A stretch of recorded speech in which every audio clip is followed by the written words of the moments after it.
Sekretaris Jenderal Asosiasi Petani Kelapa Sawit Indonesia atau APKasindo, Rino Afrino mengatakan pemerintah mendorong agenda peremajaan sawit rakyat atau PSR dilakukan dengan tujuan untuk meningkatkan produktivitas, memperoleh sertifikasi Indonesia Sustainable Palm Oil atau ISPO, dan sebagai upaya perbaikan kondisi lingkungan secara berimbang. Presiden Joko Widodo juga memberikan target agar program PSR bisa mencapai 500.000 hektar selama tahun 2022. Hanya saja, kata Rino, salah satu permasalahan yang dirasakan oleh petani sawit dalam melakukan peremajaan sawit adalah adanya aturan dalam Permentan Nomor 3 Tahun 2022 tentang pengembangan SDM, penelitian dan pengembangan peremajaan sawit.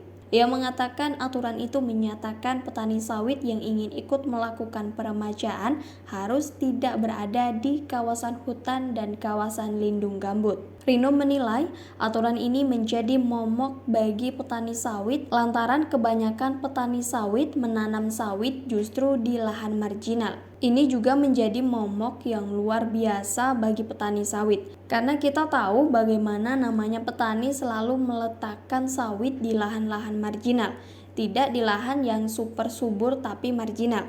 Kalau ini aturan Kementan diterapkan, maka petani-petani yang di lahan gambut tidak bisa ikut peremajaan kelapa sawit.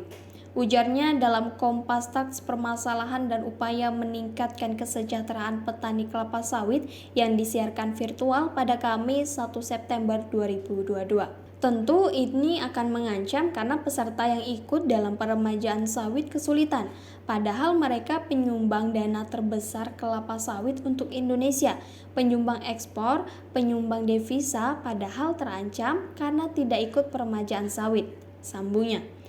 Lebih lanjut, dia membeberkan hingga saat ini baru ada 112.804 jumlah petani yang sudah ikut dalam program PSR.